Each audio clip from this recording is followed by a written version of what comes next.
오늘은 우리가 우리에게 죄 지은 자를 사하여 준 것 같이 우리 죄를 사하여 주옵시옵고라고 하는 말씀 같이 나누겠습니다. 지난 주일 수요일 날 설교 기억합니까? 지난 주일 날 어디 공부했죠? 그 바로 앞절이죠. 오늘 우리에게 일용할 양식을 주옵시고, 그것은 바로 우리로 하여금 무엇을 의지하며 살아가느냐를 묻는 것이라고 그랬죠. 그죠? 그래서 마태복음 4장 4절을 인용하면서 사람이 사는 것은 떡으로만 사는 것이 아니고 하나님의 입으로 나오는 모든 말씀으로 살 것이니라 라고 하는 말씀. 하나님의 입으로만 나오는 모든 말씀이 뭐죠? 진리의 말씀. 글자 안에 담겨있는 진리의 말씀으로 사는 거다. 근데 그 진리의 말씀이 뭐예요? 그것이 바로 금방 얘기했던 우리에게 양식이고, 또 요한복음 6장에서는 이제 35절, 48절에서 그 양식이 누구라고 얘기를 하죠?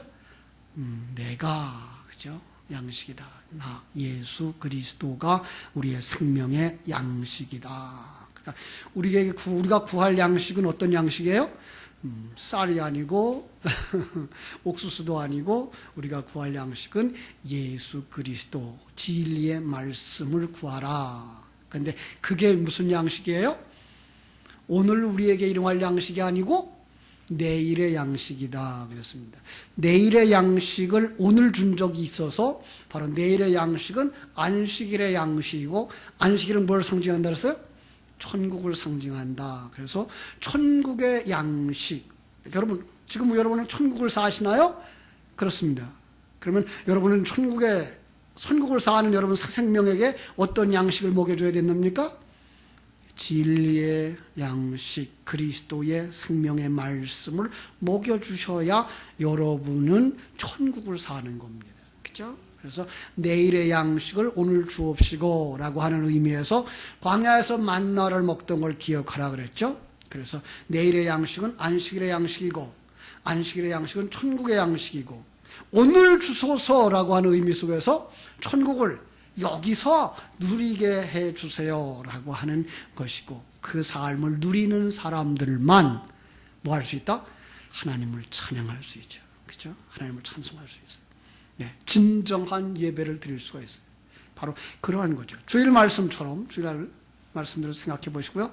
자, 우리 모두 하나님의 은혜로 구원받고 여기까지 이른 사람들이다. 우리의 능력, 우리의 자격, 우리가 어떤 힘이 있어서가 아니고 하나님의 그 생명이 우리 속에 들어와서 하나님이 우리를 덮어주셔서, 그죠? 그걸 갖다가 그리스도의 의의 옷 이렇게 해서 덮여주셨다. 창세기 3장에 나오는 가죽옷을 상징하고, 그리고 이제 마지막 요한계시록에 오면 우리가 입어야 할 의의 세마포, 이런 그 예복으로 이렇게 설명되어진 하나님의 은혜를 덮여주심으로 말미암아 우리가 하나님 앞에 서게 된다. 그래서 우리는 이제 남을 나보다 낮게 여기고, 그죠? 남을 우리보다 낮게 여기고 함께 손잡고 가는 것, 그것이 바로 주일 설교했던 그리스도의 몸을 이루어가는 것 그랬습니다. 이때 우린 다른 사람에게 어떻게 할 것인가 하는 문제를 직면하게 되는데, 그 문제에 대한 대답이 오늘 말씀. 이웃을 대할 때 우리는 어떻게 해야 된다고요? 오늘 말씀처럼 우리에게 죄 지은 자를 사하여 준 것 같이 우리 죄를 사하여 주옵소서라는 말을 기억하라. 그런데 여기서 우리의 죄라고 하는 말을 쓸 때 이 죄를 그냥 우리가 생각하는 죄, 이걸로 쓰지 않았어요. 이게 그냥 일반적인 범죄의 죄가 아니고 영어에서는 이것을 데프트를 썼어요. 그래서 이걸 갖다가 뭐로 쓰는가 하면 죄라기보다는 빚이에요. 이것은 그냥 일반적인 범죄의 죄라면 바로 빚진 것, 사하여 준 것 같이라는 말을 썼어요. 중국어 성경은 아예 채무라고 하는 말을 썼어요. 그래서 그 채무라는 말을 썼는데, 원어를 살펴보면 원어 속에 바로 이 원어의 뿌리 속에는 바로 이 빚이라고 하는 얘기를 하고 있어요. 자, 그래서 오늘 성경의 전체적인 흐름을 마태복음 18장에서 제가 찾아가지고 가려고 그래요. 마태복음 18장 21절부터 봅니다. 오늘은 마태복음 18장을 끝으로 두고, 결론으로 두고 16장부터 18장까지를 이제 가볍게 살펴볼 거예요. 그래서 18장 먼저 21절에부터 35절까지를 우리가 보겠습니다. 다 보자니까 너무 길죠, 그죠? 일단 다 보지 않고 내용만 보겠습니다. 23절. 그러므로 천국은 그 종들과 결산하려 하던 어떤 임금과 같으니 결산할 때 1만 달란트 빚진 자 하나를 데려오매 갚을 것이 없는지라 주인이 명하여 그 몸과 아내와 자식들과 모든 소유를 다 팔아 갚게 하라 하니 그 종이 엎드려 절하며 이르되 내게 참으소서 다 갚으리다 하거늘 그 종의 주인이 불쌍히 여겨 놓아 보내며 그 빚을 탕감하여 주었다. 얘기 알죠? 그랬더니 가다가 친구를 만났어요. 친구를 만났는데 그 사람한테는 빚을 얼마나 줬어요? 100데나리온. 100데나리온의 빚을. 그걸 못 갚았다고 그를 멱살 쥐고 끌고다가 어디다 가둬요? 옥에다가 쳐넣었어요. 그 소식을 들은 주인이 뭐라 그래요? 그놈 다시 잡아와라. 잡아다가 너 그거 다 갚을 때까지 어디에 있어요? 옥에 있어요. 여러분, 그가 이 액수가 얼마인지는 우리가 불문해요. 근데 액수가 무척 커요.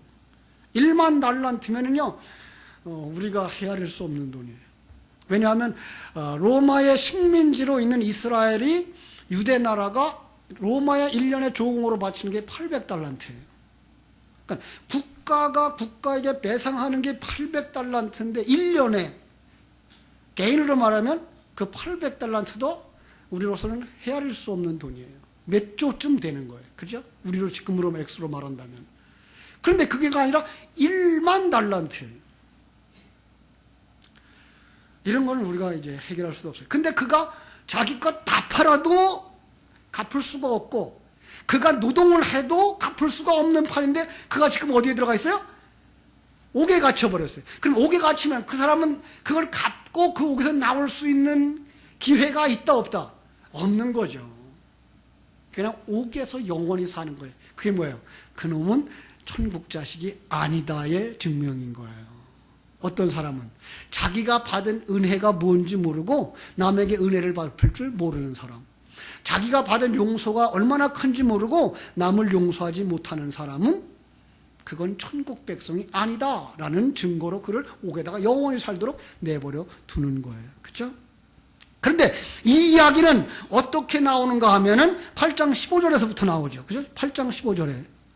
네, 형제가 죄를 범하거든 가서 너와 그 형제만 상대하여 권고하라. 만일 들으면 네가 네 형제를 얻을 것이요. 네, 형제가 죄를 범하면 그 사람을 어떻게 할까요? 라고 하는, 그죠?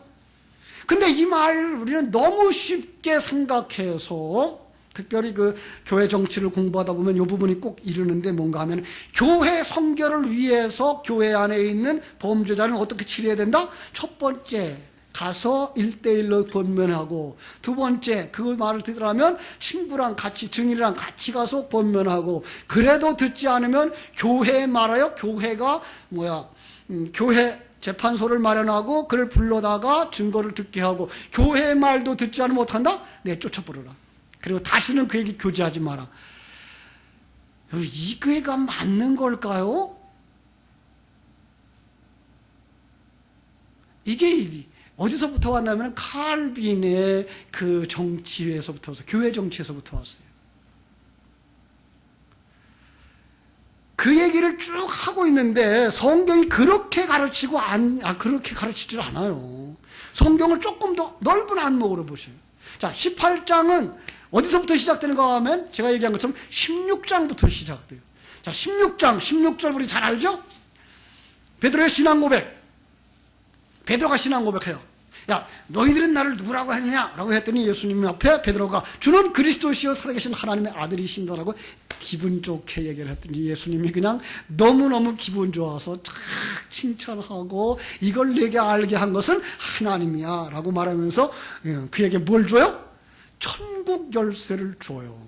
그죠? 천국 열쇠를 줘요. 그러면서 천국 열쇠를 주면서 뭐라 그래요? 땅에서도 풀면 하늘에서도 풀릴 것이고 땅에서도 매이면 하늘에서도 매일 거야 라고 말하는데, 이 말을 또 사람들이 그냥 막 저희들 말대로 써먹어요. 누가 제일 잘 써먹는가 하면 목사가 제일 많이 써먹어. 내가 축복하면 너희들 축복받고 내가 저주하면 너희들 저주받는다 그래. 여러분 그랬을까요? 아니요. 너희들이 천국을 보여주면 그들은 천국을 볼 것이고, 너희들이 천국을 보여주지 않으면 천국은 보여줄 수가 없어. 이게 열쇠예요. 예. 오늘 이 귀중한 역할을 우리에게 가르쳐 준 거예요.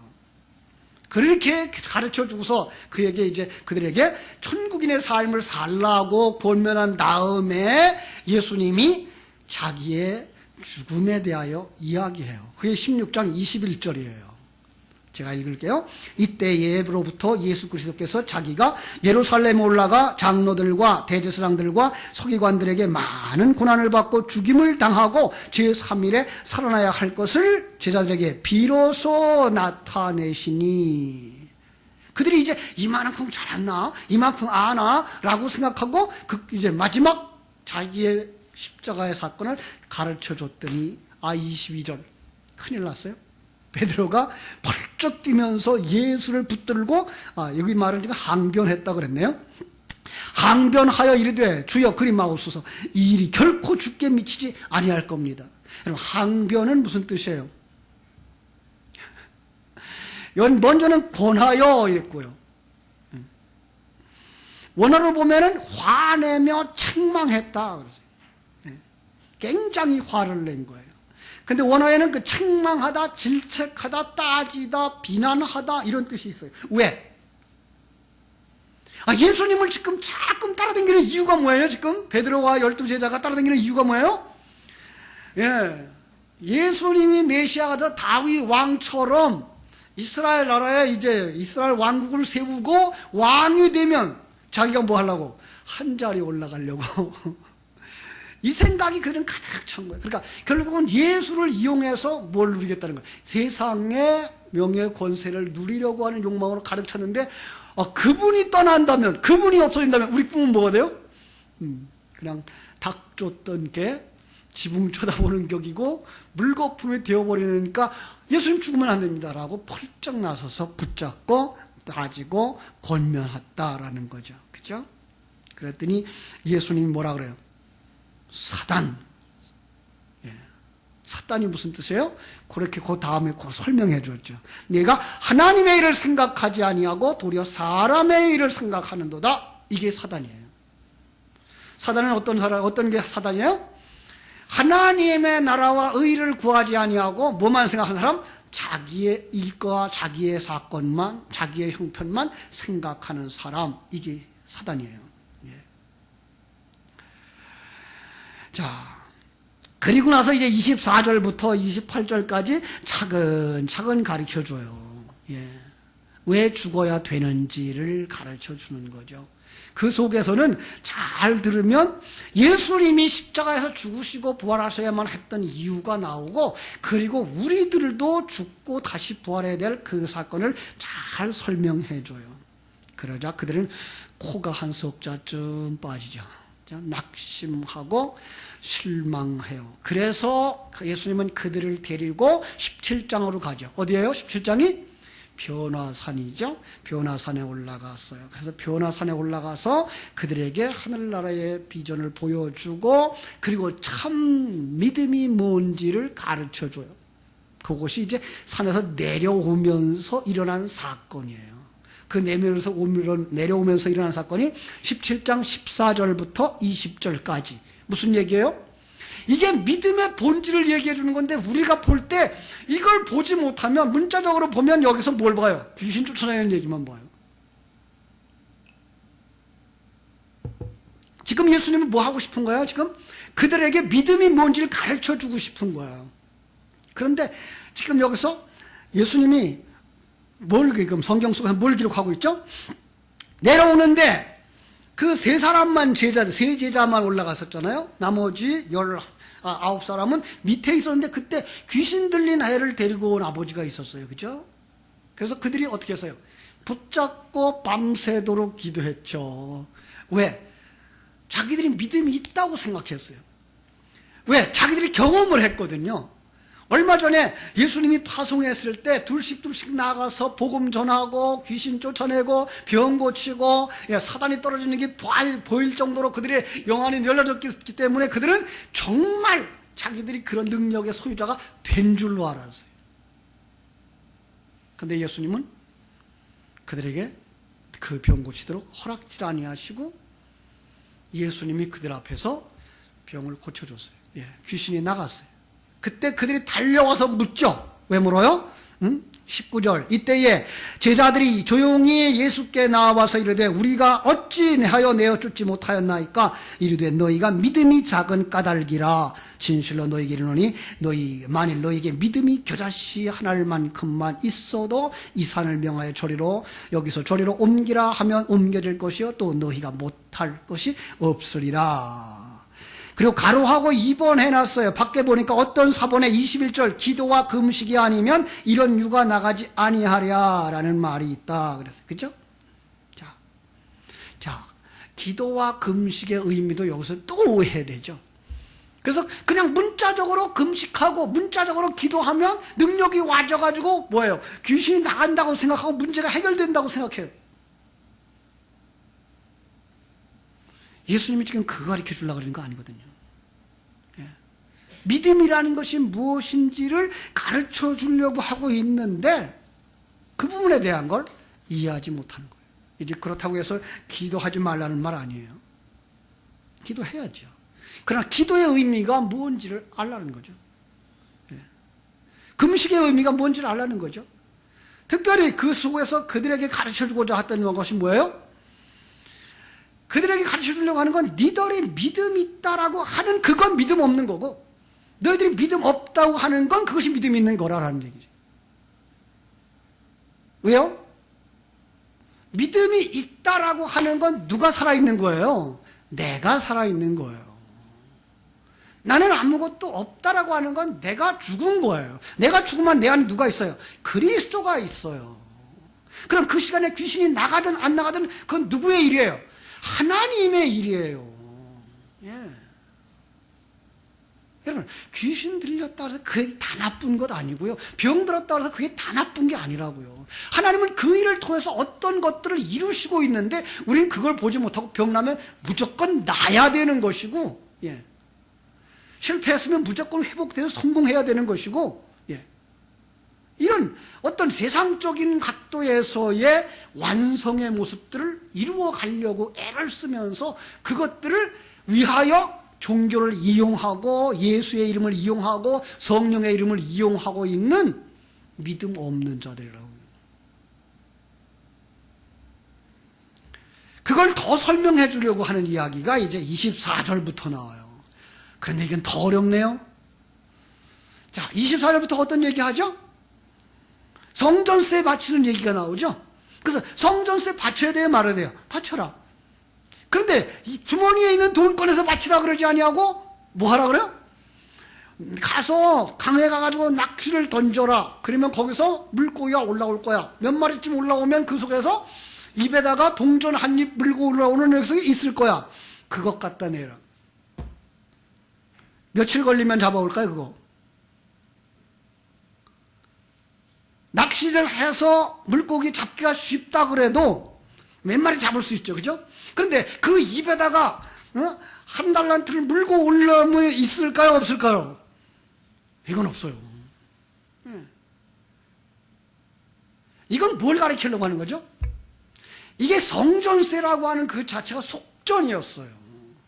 성전세 개념은 속전의 개념이에요. 그러니까 그 속전은 누구나 낼 수 있게끔 아주 작은 돈이에요. 그래서 가난한 자나 부자나 다 하나님께서 그리스도께서 속죄의 제물을 통해서 너희들이 속죄된 거야를 가르쳐 주기 위해서 그들이 성전에 오면 1년에 한 차례씩 그 성전세를 낼 수 있게 됐던 거죠. 그런데 그걸 자기들의 어떤 그 자부심을 키우는 걸로 세우고 했고, 성전을 수리하는 데 써먹는 어떤 돈 거둬들이는 방법들로 사용하고 있는 거예요. 그래서 예수님은 제자들에게 뭘 가르쳐 주는 거예요? 너희들은 다 주일 말씀처럼 자격이 있어서 구원된 자가 아니고 하나님의 은혜로 덮어서 구원된 자들이에요. 그럼 그 속에는 큰 자 작은 자가 있다 없다? 예, 없다요. 그런데 지금 그들은 무슨 싸움하고 있어요? 예수님이 임금이 되시면, 다윗 왕국의 왕이 되시면 내가 높은 자리에 올라갈 거니 네가 높은 자리에 올라갈 거니 이 키재기하고 있는 거예요. 아니 18장 1절에 보면 그들이 직접 예수님 앞에 나와서 물어봐요. 그래서 이때에 그때에 제자들이 예수께 나와 이르되 천국에서는 누가 큽니까? 라고 물어봐요. 바로 그때 예수님이 어떻게 대답해요? 어린아이 하나를 데려다가 놓고 그 어린아이들을 통해서 뭘 얘기해요? 3절 이르시되 진실로 너희에게 이르노니 너희가 돌이켜 어린아이와 같이 되지 아니하면 결단코 천국에 들어가지 못하리라. 이 어린아이에 대해 또 오해를 하네. 그래가지고 어린아이처럼 뭐 해야 된다고요? 단순해야 되고 어린아이처럼 순결해야 되고 어린아이처럼 그런 말에 순종 잘하는 거로 순종 잘해야 된다고요. 애들 단순하지 않아요. 속지 마세요. 이 갓난아기들도 엄마를 속여요. 여기서 어린아이는 그냥 어린아이예요. 특별히 그 어린아이는 그 유아예요. 파이디온이라는 단어를 썼는데 그거는 유아의 개념도 있어요. 젖먹이에요. 그러니까 작은 아이 가운데 가장 작은 아이. 그래서 누구가 없으면 안 되는 아이. 부모가 없으면 절대로 안 되는 아이. 이 개념이 여기에 있는 거예요. 그렇죠? 그래서 5절에 또 더 강조해요. 그 말을. 뭐라고 강조하는가 하면 또 누구든지 내 이름으로 이런 어린아이를 하나를 영접하면 곧 나를 영접하는 거다. 이걸 또 이제 속아가지고, 그 어떤 의사 하나 있잖아요. 그 한번 간증하면서, 거지를 도와줬더니, 어느 날 간증하려고 기도하는데, 환상 중에 나타나서, 네가 그때 도와준 내가 바로 예수였단다. 그랬대요. 그래서 거지들 잘 도와주세요. 여기 어린아이를 도와준다고 하는 개념은 유대인들에게 이런 개념이에요.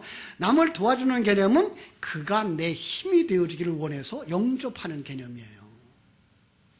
영접의 개념은 그가 나를 도와줘서 힘이 될 거야 라는 개념 속에서 그를 데려오는 거예요. 그런데 그럼 어린아이보다 내가 더 강하면 그 어린아이를 데려올까요? 안 데려올까요?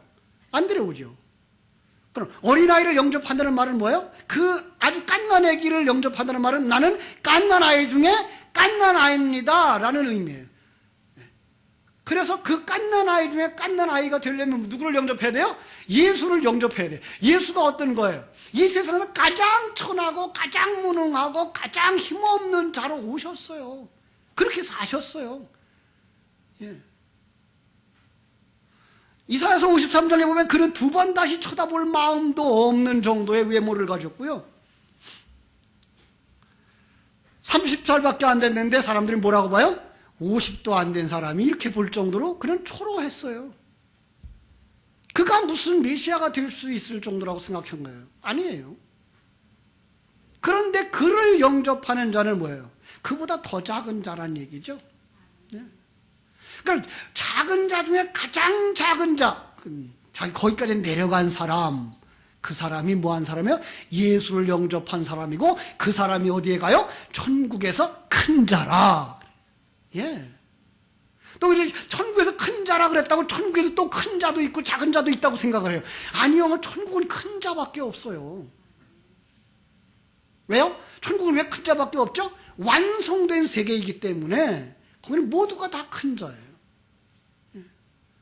거기서도 자라나고 이런 거 없어요. 거기는 완성된 세계로서 존재하기 때문에 거기엔 큰 자, 작은 자가 없어요. 그럼 천국에서 작은 자라는 얘기는 천국의 백성이 아니라는 얘기예요.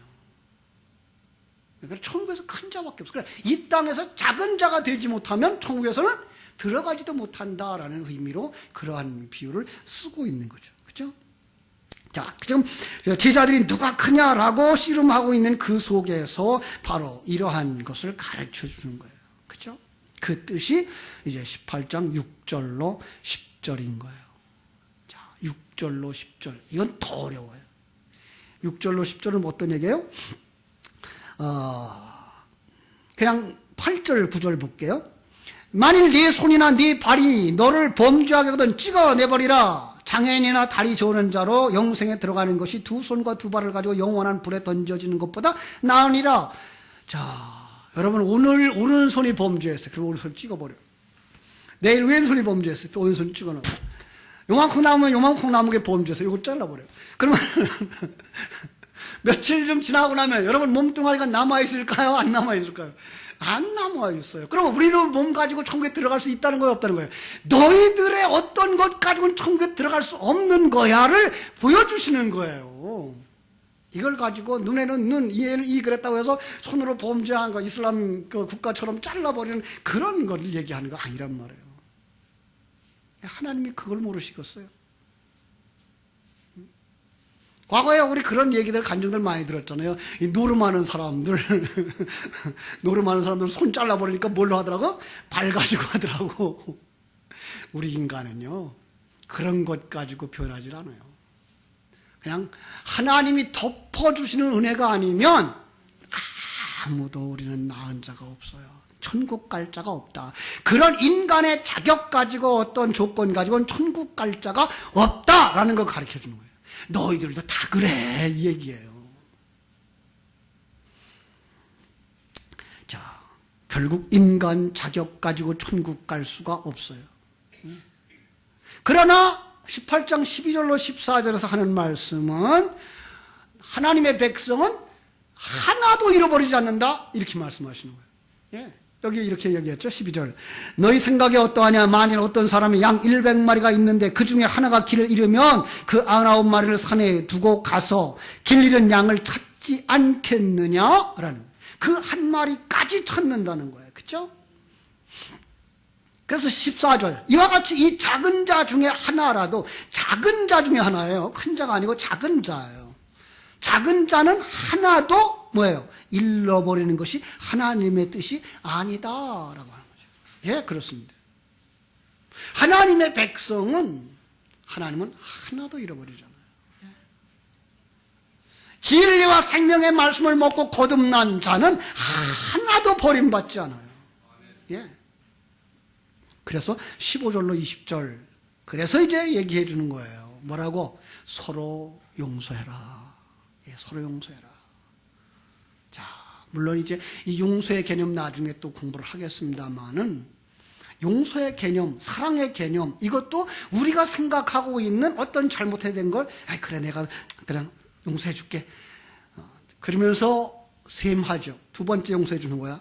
세 번째 용서해 주는 거야. 그건 용서예요, 아니에요? 용서가 아니에요, 그거는요. 예. 그냥 없어져야 돼. 잃어버려야지요. 어떻게 잃어버릴 수가 있어요?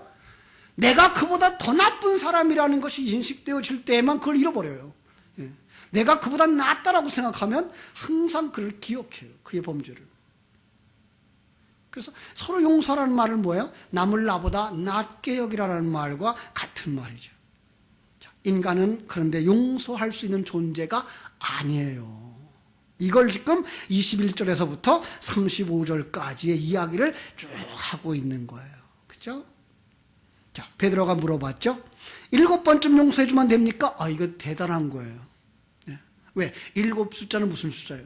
완전 숫자예요. 그래도 율법은 3번이에요. 그런데 하나 둘 따져서 7번이라면 굉장한 숫자예요. 그랬더니 예수님이 뭐라 그래요? 70번에 7번이라도. 그럼 490번째, 491번째는 복수를 해도 되는 거예요? 이 개념 속에서는 그냥 완전히 용서하는데 너희들은 그 완전히 용서할 수가 없어. 너희들은 용서할 수 있는 자가 아니라 용서가 필요한 사람들이야의 개념으로 가르쳐 주시는 거예요. 자, 전에도 이제 그런 얘기 했죠. 예수님한테 어떤 이제 율법사가 와서 물어보죠. 예. 내가 어떻게 영생을 얻겠습니까? 그랬더니 네가 율법사 아니냐? 뭘 어떻게 가르쳤냐? 정리를 잘했어요. 하나님을 사랑하고 이웃을 내 몸과 같이 사랑하는 것입니다. 그럼 너 가서 그렇게 해라. 그랬더니 그가 또 자랑스럽게 물어보죠. 내 이웃이 누굽니까? 가르쳐만 주세요. 내가 가서 그를 사랑하겠습니다. 그때에 예수님이 어떤 비유를 가르쳐주죠? 사마리아로 내려가다가 강도 만난 유대인. 그죠? 그 강도 만난 유대인이 거반 죽게 됐어요. 아니, 다 죽게 됐어요. 그가 자기 손발만 움직일 수 있는 힘만 있으면 사마리아인의 도움을 절대로 안 받아요. 왜? 사마리아인은 아주 징그러운 존재거든요, 그들에게는. 예. 그런데 그걸 도움을 받을 수밖에 없었다는 건 이건 생명이 왔다 갔다 하는 사람이었던 거죠. 거반 죽었다는 얘기죠. 다 죽은 자예요. 그래서 도와줬어요. 그리고 물어봐요. 이 강도 만난 자 이웃이 누구겠느냐? 그 말을 잘 쓰라 그랬죠? 나의 이웃이 누굽니까? 라고 물을 때 강도 만난 자의 이웃이 누구니? 라고 물으면 여기서 병렬로 보면 이웃이라는 말은 똑같고 내가 누구예요? 강도 만난 자다라는 거예요. 그러면 너는 지금 강도 만난 자야. 예. 너는 누구를 도울 수 있는 자가 아니고 사마리아인, 그 당시에 그들이 예수를 사마리아인 취급을 했어요. 예. 여러분, 그 얘기는 또 모세가 이스라엘 속에 들어가지만 이스라엘 백성들은 모세를 자기들 동족으로 한 번도 여긴 적이 없어요. 예, 이런 거예요. 그러니까 사마리아인 취급을 당하는 예수, 그가 누구를 도와줘요?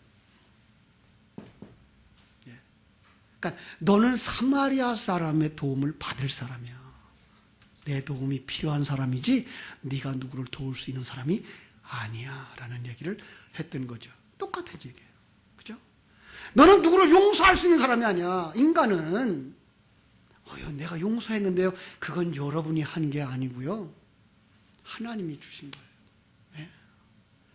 아니요. 하나님을 모르는 사람은 그 사람도 용서하던데요. 예, 용서하면서 용서했다고 하는 가치를 자기 의로 쌓기 위해서 용서를 하는 거예요.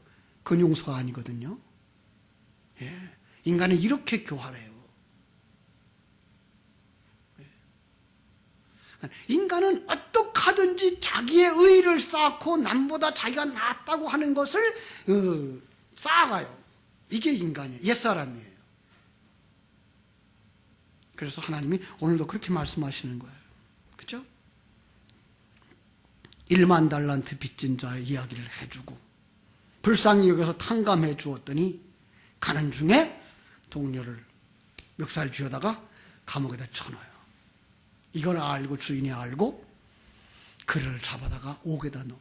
그 빚을 다 갚으려면 세상을 살면서도 큰 돈을 벌어다가도 못 다 갚는데 감옥 속에서는 돈 벌어다 갚을 기회가 없어. 그러면 그 사람은 영원히 감옥에서 생을 마칠 수밖에 없는 사람. 그는 천국 백성이 아니야의 개념이에요. 자, 천국 백성은 어떤 사람입니까? 하나님의 은혜를 아는 자. 믿습니까? 그렇습니다.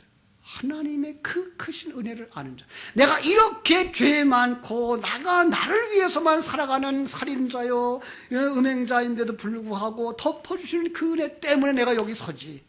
덮어주시는 그 은혜 때문에, 그 진리 때문에 내가 이제 옛사람 벗어버리고 되면 천국에 들어가서 하나님과 온전히 화합되어진 삶을 살지라고 하나님과 그 은혜를 아는 자. 그리고 자기가 작은 자 중에 가장 작은 자, 죄인 중에 가장 큰 죄인인 것을 아는 자. 그렇기 때문에 남을 나보다 낮게 여기고 그는 이미 어떤 사람? 이웃을 용서한 사람, 이웃의 죄를 탕감한 사람. 그 사람이 바로 천국 백성. 믿습니까? 자, 그런데 이 부분을 우리가 이제 본문으로 다시 돌아왔어요. 우리가 우리 죄를 사하여 준 것 같이 우리의 죄를 사하여 주옵시고, 이를 문자적으로 해석한다고 해봅시다. 그럼 해석하면, 문자적으로 해석하면, 우리가 우리 죄를 사하여 준 것 같이 내가 저를 사하여 줬으면 하나님 내 죄를 사하여 주세요. 그럼 내 죄는 사함받을 수 있다 없다? 내가 다른 사람을 용서하지 못하면 하나님 내 죄를 용서하지 마세요. 이거 되죠? 그죠? 그럼 문자 그대로 하면 죄 사함을 받을 자가 하나도 없는 거예요. 예.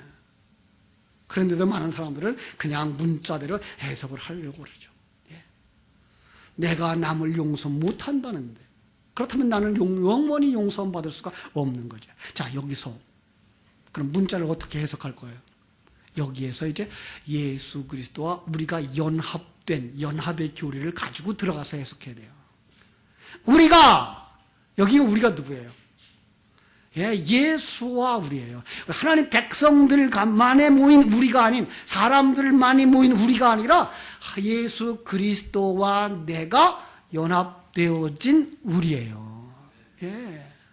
그래서 언제 우리가 예수 그리스도와 함께, 자, 그 얘기를 하기 전에 예수님이 십자가에서 못 박혀 돌아가실 때에 우리는 어디 있었어요? 예, 예수와 함께 십자가에 못 박혔어요. 그럼 예수가 십자가에 못 박힐 때 예수님이 어떻게 자기를 못 박는 자를 용서하죠? 그죠? 그때 우리는 그를 용서한 자 안에 들어가 있었던 거예요. 예. 그래서 우리의 죄가 사함을 받는 거예요. 예. 여기서 가장 중요한 얘기, 우리의 죄를 사하여 주옵소서. 이 죄, 또 어떤 죄일 것 같아요? 빚이라 그랬는데 어떤 빚일 것 같아요? 이것은 예수 그리스도의 피로만 갚을 수 있는 빚, 예수 그리스도로만 해결되어지는 문제, 하나님과 우리 사이에 간격이 있었던 이 문제에 관한 이야기. 예. 우리는 이미 하나님 안에서 저들을 다 용서한 자가 된 거예요. 그래서 하나님은 우리를 이미 다 용서했어요. 여러분, 죄가 다 사함받은 것 믿습니까? 예. 그럼 내일 지을 죄도요? 예, 제가 이제 그 죄에 대한 얘기를 2번 하죠. 그 첫 번째 죄를 얘기할 때 이제 원죄를 얘기하면서 하나님과 떨어진 이 죄, 떨어졌기 때문에 두 번째 어떤 죄가 일어나요? 자기가 중심이 되어서, 예, 자기 중심의 삶을 추구하기 위해, 자기가 왕된 삶을 추구하기 위해 빚어지는 모든 행위가 다 자범죄에 속하는 거죠. 이건 왜 생겨났어요? 이것 때문에. 그럼 이것이 해결되어진 사람은 이거는 언제 벗어버리면 돼요? 네, 마지막 때 벗어버리면 돼요. 그럼 우리는 이 세상에서 아무것도 안 해도 되나요? 아니요. 그 삶을 사셔야 돼요. 벗어버리는 삶을 사셔야 되는 거예요. 그렇습니다. 이제는 우리는 어떻게 살아야 돼요? 하나님의 아들이 되었으면, 아들아, 이제 아들답게 살아라가 나와야 되는 거예요. 예. 그렇게 살아야 아들이 된다가 아니라, 이제 너는 아들이니 아들답게 살아야 된다의 삶이 나와야 되는 거죠. 그거가 나오지 아니할 때 아버지 도와주세요, 이게가 회개예요. 아직도 여기에서 아들다운 삶이 나오지를 못해. 왜? 옛사람이 아직 남아있기 때문에. 전부 갖다 자기 의로 쌓으려고 하는 이 노력들이 끊임없이 일어날 때 아버지 앞에 서서, 아버지 이건 아닌데요, 내가 아직도 여기를 못 벗어나고 있어요, 이거 용서해 주세요.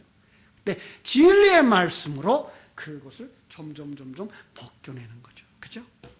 그걸 갖다가 그 삶이 갈라디아서 2장 20절에서 나와야 되는 거예요. 예. 내가 그리스도와 함께 십자가에 못 박혔나니 이미 죽었어요. 예. 이미 하나님과 하나 됐어요. 이제는 뭐예요? 내가 사는 것이 아니라 내 안에 그리스도께서 사는 것이라. 그죠?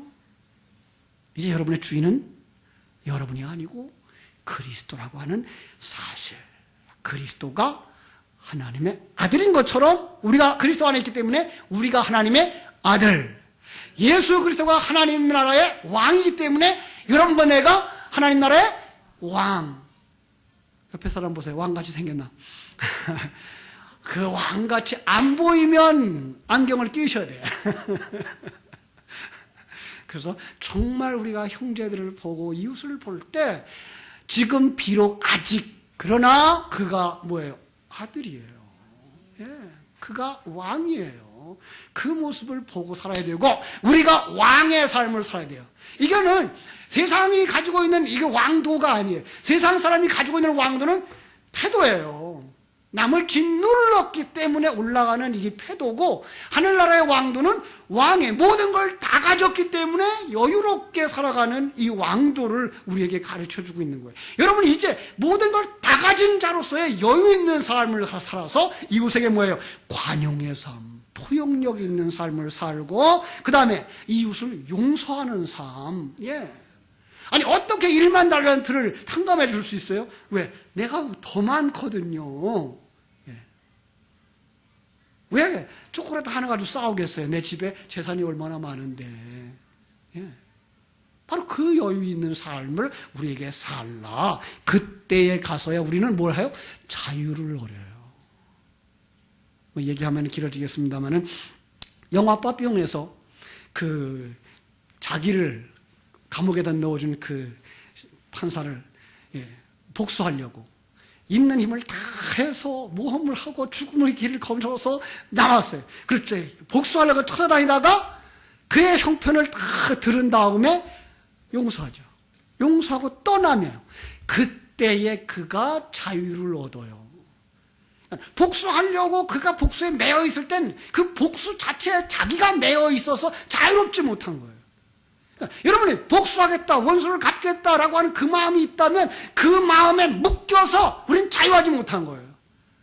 그런데 그걸 털어놓으면 여러분 스스로가 자유를 하는 거예요. 예. 그래서 하나님은 여러분들에게 그 자신의 신분을 확인하라라고 말씀하는 거예요. 그리고 남을 용서하고 너그러운 삶을 살아라. 그렇게 살겠습니다. 라는 고백이 우리가 우리에게 죄 지은 자를 사하여 준 것 같이 우리의 죄를 사하여 주옵소서라고 하는 내용 꼭 기억하시고 여유 있고 너그러운 삶, 남보다 남을 낮게 여기는 삶을 살아 한 가족으로 뭉쳐지고 하나님 나라를 세워가는 복된 여러분 되시기를 주님의 이름으로 축원합니다. 기도하겠습니다.